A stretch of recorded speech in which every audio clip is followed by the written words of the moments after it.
What is up, everybody? Welcome to the CrossFit Edwardsville Community Podcast, where we get to meet and learn from some of our CFE coaches, which is what we're going to be doing today.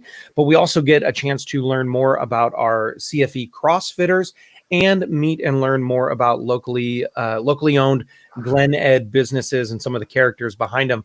Great to have you here today. I'm your co-host, Dallas Amston. I am the founder of the Men of Faith and Fire movement, and that's where we coach Christian dads to help them get back on fire if they're battling burnout. But I also get to co-host this podcast here, and I get the opportunity today to speak with two of our coaches, Coach Kelsey and Coach G. Skell. What is up, Coach Kelsey, Coach G. Skell? How are you two today? Hey, I'm doing okay. Awesome. This is my fun thing to do today. I'm really kind of looking forward to this one. Well, good. I'm glad that you're looking forward to it. Kelsey, how's your excitement level? I am super excited. This is the first time I've had a babysitter in 3 weeks. So we have said goodbye to the terrible weather and hello to back to normal. That is as normal as things are in 2020. Right. That's I get it. It feels a little bit like an early spring. I don't want to get too excited about it here. And right before we rolled tape, Kelsey revealed that we get to talk about her favorite macro today. That's right. That's exactly what we're doing today. We are going to have a macro conversation. Specifically, today is the low carb conversation. So we're going to have a conversation about low carb eating, what it is, what it's not, who it's for, who it's not for, and all of that fun goodness. So are the two of you ready to get right into it? I'm ready. All right. I'm ready. All right. Boom. Here we go. Let's start at the very foundation. Kelsey, I'm going to ask this question to you first. First of all, what is a carbohydrate and why is it important? So carbohydrates are one of three of the main macronutrients. And the three main macronutrients for everybody to just kind of level set, we have fat, protein, and carbohydrates. Carbohydrates are made up primarily of sugars, fibers, starches. They're we were joking about how it's my favorite macronutrient to talk about, but honestly, it's my favorite one to eat too, because cakes and cookies and chips, all of those foods that we crave and that all of those foods, we'll talk about those foods, are carbohydrates. So when we talk about carbohydrates, we're talking about primarily breads, grains, legumes, fruits, vegetables, sugars, sweeteners. Vegetables, yeah. And I love to eat vegetables too. So carbohydrates, how they work in our body is when we eat them, our body breaks them down and they are used primarily as a source of energy. They also have essential vitamins, minerals, and fiber that we need, but the primary use that our body derives is for energy. I like to compare carbohydrates. If you guys have, I've assumed, been camping before, or at least built some sort of a fire, right? Yeah. So carbohydrates burn like a kindling on a fire, right? They burn fast, they burn quick. Conversely, when we're comparing them to another macronutrient, fat is like the thick log that keeps the fire burning forever, right? So comparatively, that's what carbohydrates do. Now, the thing with carbohydrates, so they are important. We're going to talk about how much for each person later. And there are some people out there that think that they're not important at all. And I would respectfully disagree for a few different reasons, and we can get into that later. But when we burn carbohydrates for energy, if we don't use that energy, it is stored. And it's going to store a couple of different places, but primarily it's going to be turned into fat cells. So the amount that you store will vary based on your activity levels, how much energy you burn at rest, the makeup of the rest of your foods, your genetics, your gender, your hormonal profile. Are you an ectomorph? Are you a mesomorph? Provide some variety. Yeah, so we can go super down a rabbit hole on that, but to just keep it general, those are that's sort of the like 30,000 foot view of carbohydrates. Sure. Okay. So Kelsey, keep the question going to you here for just a minute. FDA, Food and Drug Administration, kind of the government standards, or what are the government recommendations for carbohydrate intake? Yep. So, and this is when we were talking earlier, I said carbohydrates were my favorite thing to talk about because they are so controversial. And I have joked before that there are three things you don't want to talk about at your Thanksgiving table, and it's politics, religion, and how many carbohydrates everybody should be eating.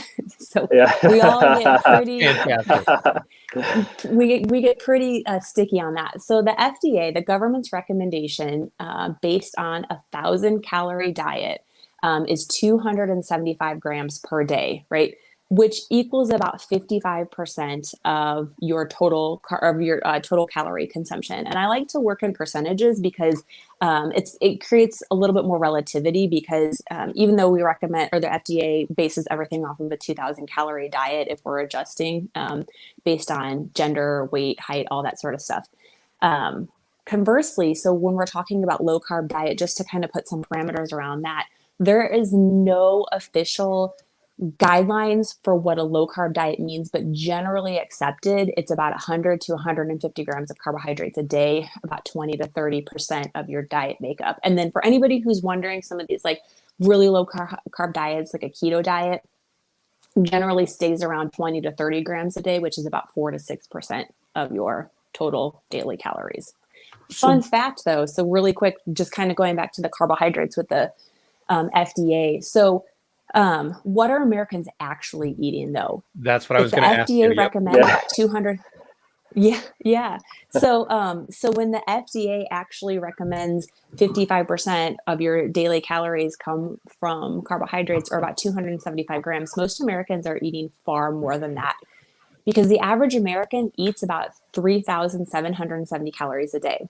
And if they are consuming 55% of carbohydrates, which I guarantee you after working with people and seeing before food journals, they are eating far more than 55% from carbohydrates. That equals about 518 grams a day at 55% carbohydrate recommendation. Okay. Which for the average American is also, it's not like ideal carbohydrates either. Right. It's a lot of processed, refined carbohydrates. So now you got a 1-2 punch of having probably more than your ideal dose of it, as well as really crappy forms of it. That's more likely to the body may not metabolize other forms as well. You get into trouble. You start gaining body fat and so on. Yep. And that's why I say I guarantee you that they're not eating the 55%, they're eating more than that, because once we start to eat these highly processed carbohydrates, our body stops learning how to burn fat for fuel, and it is constantly asking for carbohydrates. This is why when we get hungry and we start to crave things, we don't crave an avocado, we crave M&Ms, we crave a donut, we crave a cookie, because our body knows if you give me that, I'm getting energy like yesterday and I can use that. Speaking of those sugars though, the average American eats about 189 grams of added sugar per day. So that's sugar that is added to foods, not sugar that is inherent in fruits, vegetables, grains, whatever, which equals about 27 teaspoons per day. So an astounding amount of carbs and sugar. So, okay, first of all, that's a lot of sugar. Well, and I've seen the videos where you'll see like the can of Coca-Cola and you'll see the pile of sugar beside it. It's like this much sugar. And you're like, yeah. And that's how you get that connection. We're not necessarily, most people aren't driving through Dunkin' Donuts and eating 24 donuts a day, right? It's those sugar sweetened beverages that become really harmful for people. Just for the record, between the two choices, I would go definitely the Dunkin' route if I were to do that. Who wouldn't, right? I mean, problematic, I know. But count me in. I take the donuts. Yeah. So actually, G, I want to toss it at you here, G Scale. When we and Kelsey, we'll get you to weigh in on this obviously as well, but when we're talking then low carb, obviously 55%, when you're talking low carb, you're talking lower than just the recommended 55% as well. So G, kind of give us a little bit of an overview of what you're talking about when you say low carb, and then Kelsey will have you kind of spin into that as well. Sure. So I think I have a little bit broader definition of what low carb is. Like, to me, low carb is anything less than the carbohydrate total you've been consuming to this point. Everything is relative. So if you've been consuming 55%, then going to 30% is low carb for you. And adjustments in carbohydrates can be a process. But my starting point is usually to say, first, if it's fewer carbs, less carb than you've been used to eating, it's low carb. And then it can be like that does mean that there's a very wide range of what counts as low carb. Sure. For some folks, your 30 to 50 grams of carbohydrate a day is there a low carb. That's closer to a keto approach. For other folks, if you've been consuming 400 grams of carbohydrate a day, then going to 300, going to 250, that is low carb compared to where you are. And that would probably be enough to start stimulating a positive change depending on what you want to achieve. Got it. Kelsey, any kind of thoughts added to that? I agree. That's where I would go with that is what are you eating now? And then how is that working for you? And for most people, I mean, I would say upwards of 90%, we need to try and approach with less carbohydrates. And it may be something as low as a keto approach, but typically most people can do well and feel great around that 100, 150 grams, sometimes as low as 70. So it really just depends on a lot of different factors. But I like to call it the lower carb approach instead of a low carb approach, because when we say low carb, people are like, I don't know about that. But if we just say lower, we're on board a little bit more. And I want to clarify, and both of you feel free to either agree or disagree or correct me. When you're talking a low carb approach, you're not talking calorie restriction, although that may play a part. We're not saying restrict calories to where it's less and less. Again, calorie restriction may be a problem for the person consuming 4,000 calories a day, but that doesn't mean that the carb intake is the same as calorie restriction. Right. Agreed. For a lot of reasons, it comes down to that percentage. It's why I like to operate in percentage rather than total numbers. And a lot of times, so I already mentioned this, if we're eating 4,000 calories a day, it's because we're eating processed carbohydrates. Once we drop those carbs and focus on proteins and fats, we don't need to eat as much because the satiety factor is much higher. Sure. Yeah. So, what's the draw or attraction of this dietary concept? Well, again, we're talking low carb. You guys both just kind of hinted at this a little bit when you said maybe low carb is a misnomer compared to lower carb. But what's the fuss all about? We again, paleo, keto, carnivore, even that's like zero carb. There's a lot of all of these things out here. What is the attraction of this concept for people when they say, well, I'm going Whole30, or I'm going low carb, or I'm going this or that? Yeah. Who wants to take that one? I'll go first, I guess. I've talked a lot. G, you go.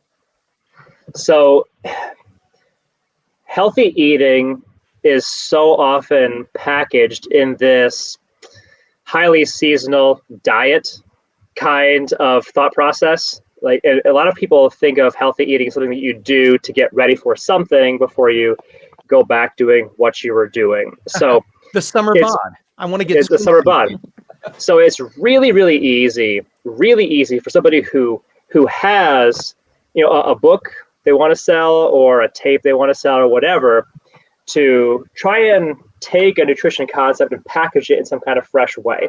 So last several years, maybe last couple of decades, especially as we became more and more aware, more wise to the fact that carbohydrates could be a big part of why it's so hard to keep body fat low, and dietary fats might be a part of the solution to that. As our scientific understanding has evolved, we've seen a lot of pop culture diets come to the forefront.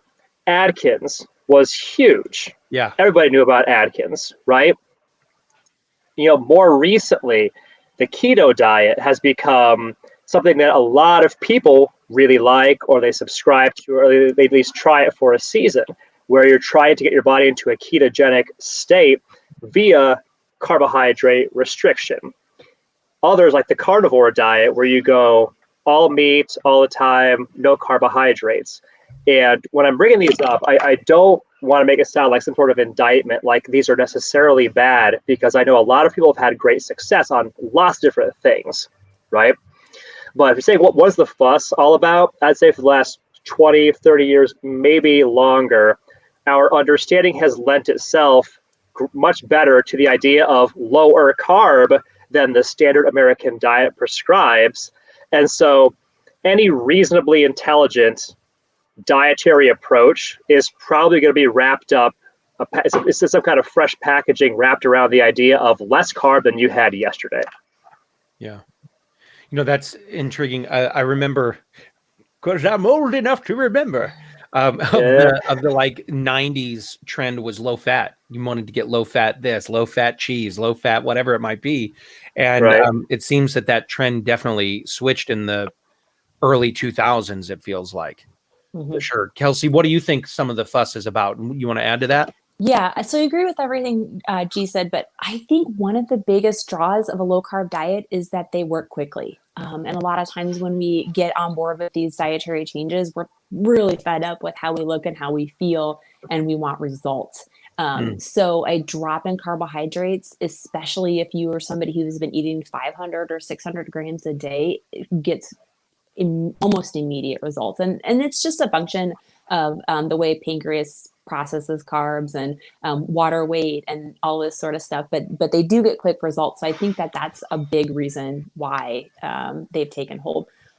But from a historical context too, I think there has been a lot of understanding about the value of fat in the recent years, and how damaging sugar is as well. And so it's creating this perfect storm into people. We have more access to information than we've ever had before. So yeah, for sure. Just you had mentioned here a minute ago, Kelsey, and I'm kind of going away from our questions for a bit, but I know you'll be fine on this one. We're good. Yeah. You had mentioned, when you first are starting with a client, and G, I think you referenced this too. When you're first starting with a client, you want to know how many grams they're consuming, how many things that they're how does that work on a practical level? Because they want to make a shift the moment they come to you. So just from a very practical standpoint, when a client first comes to you and says, hey, I need a shift, do you have them record what they've been eating for 4, 5, 6 days so you can get a kind of a pulse, a sense? Or do you immediately say, well, let's try a 30% this, a 50% that, a whatever, so that you can kind of determine how they feel? What's your instinct as a nutrition coach on the first practical step you take with them? Kelsey, you want to go first? Or you want me to go first? I didn't think it would be that Kelsey. big of a bone to throw at you. Not at all. Kelsey, you still with us over there? She looks like she might have locked up. Yeah, I can see. Yeah, we just linked back in, so I think we're good. Okay. You want to? Kelsey, do you want to answer first? Do you want me to answer first? Yeah, I can go ahead. So I do ask clients to do a 3-day food journal because it's a good baseline, right? Whenever we start CrossFit, we want to do a baseline workout and come back and measure against it. And when they send me their 3-day food journal, I will get out a red pen and I will write P, C, or F by everything they're eating. So that way I can show it to them and say, look at all of these C's. Like, these are all carbohydrates that you're consuming, and very little protein and usually very little fat as well, despite the belief. And then it depends on what their goals are. If they want to go whole hog into macros right away, we write macros, but sometimes we need to start like that. I've said before, I do a paleo diet base and then we build from there, purely by the food list I give them, which is vegetables, fruit, and occasionally grains, depending on where they're at. Purely by switching those foods and putting the focus back on fat and protein, their carbs will drop usually close to in half by the time we're done there. Got it. Now you did mention paleo and grains in the same sentence, so I feel like that's so right. So the paleo base, right? Then we I know. Not everybody gets grains first day. So, G, what about you? What do you think as far as a practical first few steps in your practice as a nutrition coach? Yeah. So I'm a big believer in actually tracking what you eat, some form of food journaling, MyFitnessPal or otherwise. And most of the time, I love people to start doing some food journaling before I start giving any coaching whatsoever, because it gives me an idea of what is baseline for them, with an asterisk that I know the minute somebody starts journaling what they're eating, their food eating immediately changes. It's already different. You know what I mean? We're already seeing a slightly refined version of what was before. Make sure you put those Oreos down, and I'm like, okay, it's only going to be 3 this time if I've got to write it down. Yeah, but I feel like sort of a side note to all of this is that most people, they really are trying to eat in a healthy way, but they don't have a plan. They don't have structure. They're not, they're basically winging it every day, which means they don't really know how much they're actually consuming, which lends so much value to the idea of food journaling in a Macro Stacks app or a MyFitnessPal app, because the sheer behavior of doing that is so illuminating, and the sheer behavior of doing that automatically changes behavior right off the bat. People immediately start eating healthy. So like if you're gonna take like one dietary hack away from this, if you're not already tracking your food in some kind of app, start. Your eating will become healthier immediately. I promise that. Yeah, for sure. Kelsey, I want to throw a question at you here, kind of related to this. We've referenced, we've said things like we've thrown out paleo and keto and Mediterranean or whatever it might be. Like we've thrown out multiple carnivore things. When we talk about macro percentages, can you give us kind of just a quick overview of, well, usually a paleo macro percentages are this, usually keto is this, usually, can you give us some kind of, some of the well-known diets that depend on this low carb thing? So I sort of already mentioned the macro. So the macros for keto are interesting too, because those seem to be evolving, right? Like whenever we first started seeing keto come onto the scene, keto was about 5% carbohydrates and then like 20% protein and 70% fat, right? And we're seeing a lot of keto approaches that are backing off that and shifting a lot more of a focus into protein. So we've got that happening, right? Paleo can be, I feel like paleo is much closer to something like, I would say a little bit lower than maybe 25% carbohydrates, and then adjusting protein and fat from there as well. And then like you mentioned, carnivore too, like carnivore is like almost 0% carbohydrates. There are some naturally occurring carbohydrates in a lot of things, but not a lot there. Yeah. G, you got any thoughts about any of that or any other well-known diets? Well, just almost like a footnote to what Kelsey said is that if you're looking at different approaches, we do see that keto is becoming more fluid than it used to be.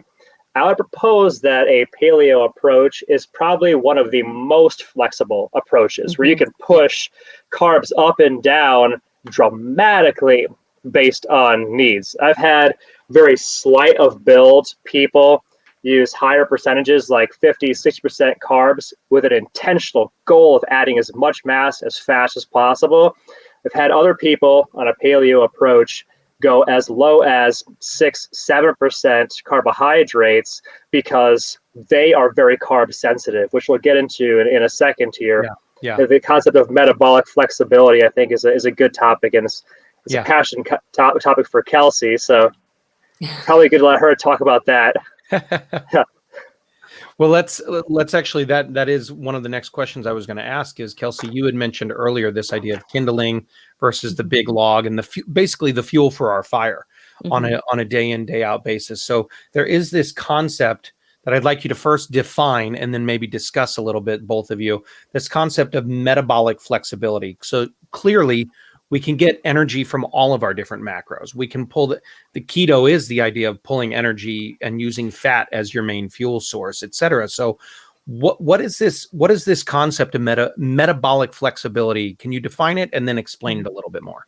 So metabolic flexibility in the very simplest terms is our body's ability to use the right fuel at the right time, right? So I mentioned earlier that when we are coming out of a very high carb standard American diet approach, our body really is not in a fat burning mode. It's in a carb burning mode. And we are constantly looking for dietary carbs to burn. Metabolic flexibility is switching that for our body to be able to burn stored fat, right? Most of the time. And then when we are doing some sort of like anaerobic or very intense activity, we can flip over to burning carbohydrates for the additional energy. But most of the time we're going back and forth. And I will say too, there's really no one way to measure metabolic flexibility, but there are like two really good ways to know if you are metabolically flexible. And one is if you get super hangry between meals or as you're leading up to a meal, like you get very grouchy, upset, or if you absolutely have to eat every few hours because you feel like you will just keel over and die if you don't. Those are two big ways that you know that your body is not burning stored fat and therefore you are not metabolically flexible. Is that an insulin thing, that the hangry and the, how does that work? So I'm throwing all these non-prepped questions at you because I know how brilliant you are, Kelsey. No, well, thank you. So basically what happens is so carbohydrates, again, kindling on the fire, they burn very quickly. And then when we run out, we get our blood sugar is up here, right? Because I'm trying to not go above the screen. Our blood sugar is right here after we eat carbohydrates. And then after we burn them, our blood sugar starts to drop and it crashes, right? So then when we eat carbohydrates, we feel better and it just continues to go up and down. So it's really more of a hormonal process where you're flipping back and forth between releasing insulin, you're flipping back and forth between pulling stored glucose, glycogen out of your body. And all of those like mood benefits are like, it's like your brain on sugar, right? Sure. And nobody likes the feeling of being hungry, right? So we start to get shaky, we start to get anxious, and it just starts this cascade. Yeah.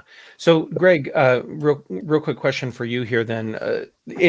First of all, anything to add on the metabolic flexibility for you, G? Yeah, and the good news is to all of this is that the body can be trained to be more efficient at stuff. So to what Kelsey was saying, a lot of people are on this constant roller coaster ride of hammering carbohydrates, whether intentionally or not intentionally. They get that insulin spike as the body is trying to handle the carbohydrates, followed by the precipitous crash because those short-term carbohydrates don't necessarily last, followed by another quick hit of more sugar in the form of carbohydrate or whatever, up and down, up and down. Your body becomes trained to expect hunger at certain times if you're on this roller coaster ride. So you might find that you get hungry, extremely hungry at noon, 5 p.m., 6 p.m., because your body has been trained in a certain way to hit certain hormonal peaks or valleys at different times of day. But the good news is that it is entirely adaptable. One of the things that's the toughest for people when they start a healthy eating approach, if they're going from standard American diet to something structured, purposeful, intentional, they're changing the fuel systems, they're changing the fuel sources that the body is getting in those moments. The body is smart and it adapts, but the adaptation is not always super quick, especially if somebody is coming from a background of unwellness, unhealth, inactivity. That first couple of weeks when you start making changes to what you're eating, how much, timing, a lot of people feel worse before they feel better when they make these changes. Sure. Because their body isn't extremely efficient at metabolizing fat versus carbohydrate. And so what happens is that first couple of weeks, you kind of feel like shit. Like things don't get worse before they get better. Right. And then a lot of people don't make it out of that first couple of weeks. That's when they quit. People often, everybody knows this, you quit diets in the first 2 weeks, right? Yep. But when I think of metabolic flexibility, I think like God in infinite wisdom created us to be the ultimate adaptation machines, including in our bodies. And the body will adapt and become more effective at using dietary fat if you train it to do so. Yeah. And more effective of not depending on carbohydrate if you train it to do so. So if you approach it intelligently and you are patient with the process, you can get to where your body doesn't have these constant peaks and valleys of insulin spikes and energy high, energy low, energy high, energy low, or feeling like you need carbohydrates. You can get to where you start to crave the fabled avocado that Kelsey keeps talking about. Well, so that kind of leads me to another question here, which the idea is, let's talk specifically to our CrossFit community and the goal with CrossFitters. It is, should CrossFitters use a low carb approach? I know, Kelsey, you had hinted at this based on metabolic flexibility element, but in general, should CrossFitters use a low carb approach? Who wants to? Let me say that everybody, if you're listening or if you're watching us on YouTube, I do want to say this. Our nutrition coaches cannot give a macro prescription right now. Legally, we have to say they're not prescribing anything to you. They're not giving you specific advice right now. I'm just asking. No diagnoses, right? Yeah, no diagnoses, no prescriptions. Exactly. No diagnoses, no prescription. This is kind of, I'm just asking a generalized question. Is it good for a low carb approach for CrossFitters? Who wants to go first on that one? So I have a couple thoughts on this to kick us off. Yeah. So it's all relative, right? For somebody who's coming in and eating 518 grams a day, like, yeah, we're going to be lower carb 100% for sure. I think most CrossFitters can dabble in the official low carb recommendations, which is 100 to 150 grams, which is where paleo sort of naturally takes us, sometimes a little bit lower than that. But then again, it is for the CrossFitter, what is the goal, right? Are you looking to lose fat? Are you wanting to compete in an RX level competition and beat G-Scale at the Open this year, right? It's all relative. So for somebody who's wanting to do fat, we have a little bit more of flexibility on dabbling a little bit more into that low carb range. However, somebody who's really looking for big performance gains, we're going to have to put in more carbohydrates. But both of those people, I think, need to have metabolic flexibility as a goal. Okay. Gee, what about you? Some addition to that? Yeah, the short answer is that it depends.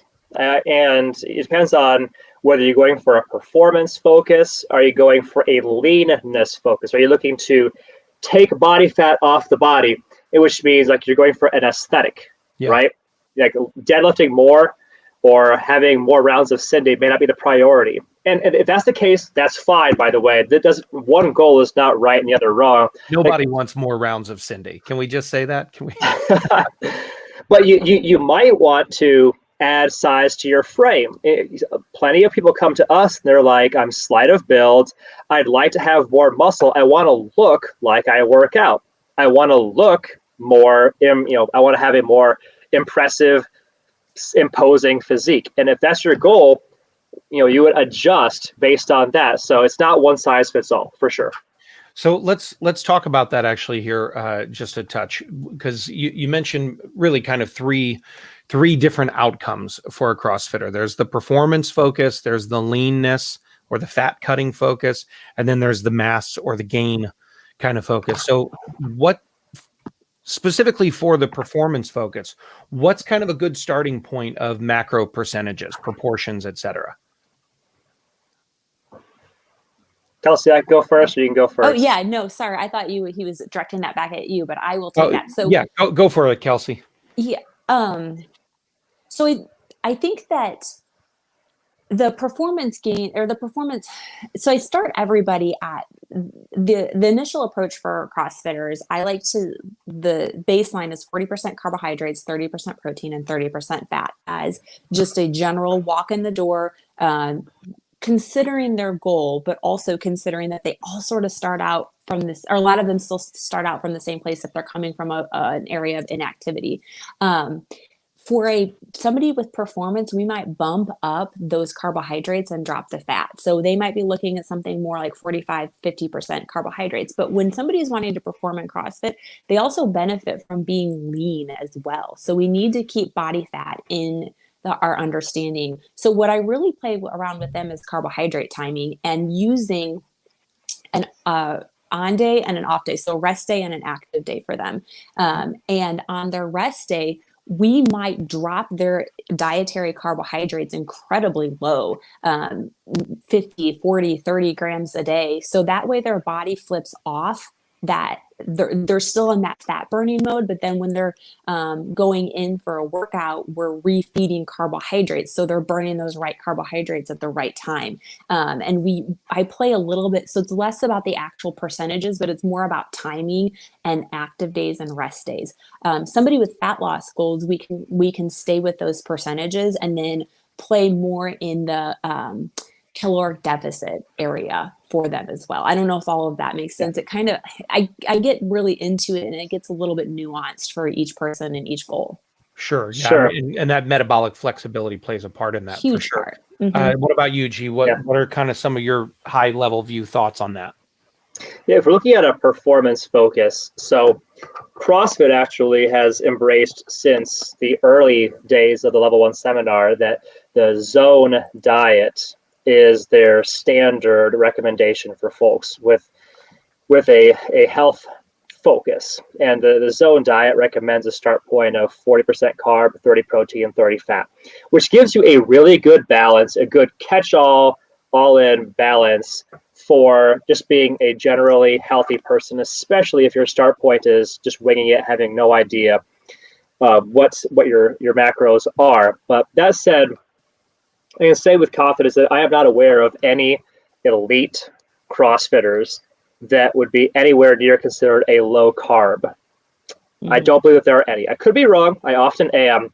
But I think it's because the demands of sport, especially if you're exercising for several hours a day, or if you aspire to be a competitive CrossFitter, if exercising for several hours a day is something that you would like to do, you're going to need more carbohydrates. Mm-hmm. So you may be looking at over 40% for your intake daily. Again, with the asterisk, I mean, it all depends a lot on the person.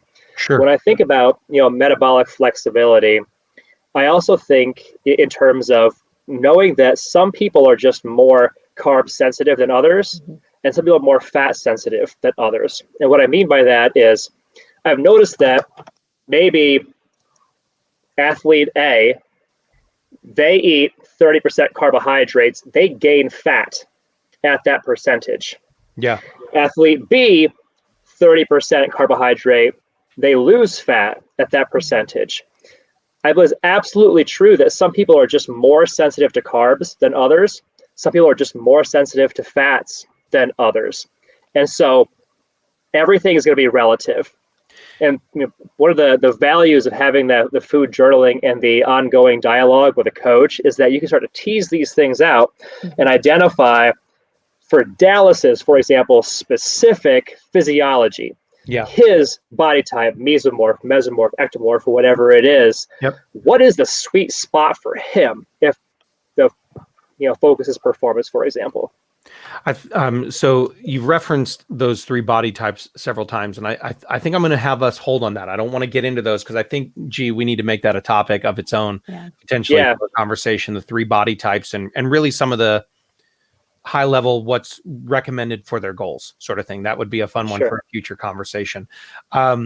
So this is really great. So everybody, again, if you're listening, if you're watching this, it kind of depends on your goals. But what I've heard today a lot from both of you is it's an individual basis. And that's the importance of working with a coach on that. So I am going to ask for the plug here, which is how can CrossFitters get more help with this if they want to find out more? You all know I'm going to plug the website, which is going to be reach out to us at crossfitedwardsville.com because that's what I do. But for either of you, how can CrossFitters kind of get more individualized help with this? Yeah, and we can even keep it really simple to start. Like, if you have questions, just ask. Like me, Sean, Kelsey, we are more than happy to answer questions you may have because, before you even go whole hog into some nutrition program, you probably have a couple questions you just have to ask. People can call us and text us, and the gym number is on the website as well. But if you're already one of our CrossFitters, you're already here. If you have a question, just ask Sean. Just ask me. I'd be more than happy to help. And if you find that you need more of that nuance, you need more of it. To be honest, most people just need accountability day in, day out. If you just need the accountability, that's where it's really, really, really, really valuable to have a coach. Yeah, for sure. And then you go to the website. Yep. And to add, if somebody's listening to this and maybe they're just coming to the CrossFit scene and the nutrition scene, and they are like, as a what, like 30% what, like, I don't understand any of this. Like, Right. this is such a like top down approach of, first and foremost, these carbohydrates that are highly processed and nutrient depleted gotta go for everybody, whether you're in CrossFit or not. But so it's, if a CrossFitter is hearing this and they're like, what can I do today without having to ask someone, or and I think CrossFit Edwardsville's coaching is top notch on this, but just start, like G already said, just start writing down your food Yeah. and looking objectively, is this a highly processed carbohydrate? And that's going to give a lot of information there.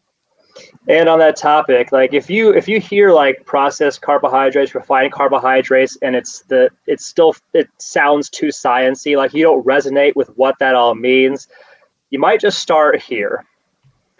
Good choices in carbohydrates have a shelf life. Mm-hmm. If it doesn't expire in the next week or two, it's probably a bad idea. Or this is an age-old thing in nutrition world. So you may have heard it before. Let me reinforce this, that when you go to the grocery store, take your carbohydrates and your proteins and your fats from the periphery of the store and try and avoid the aisles in the middle. Because if it comes in a box or a bag in the middle aisles, it's probably bad news. It's very likely to be refined, processed, one of these other fancy pants terms that the nutrition coaches keep bandying about, right?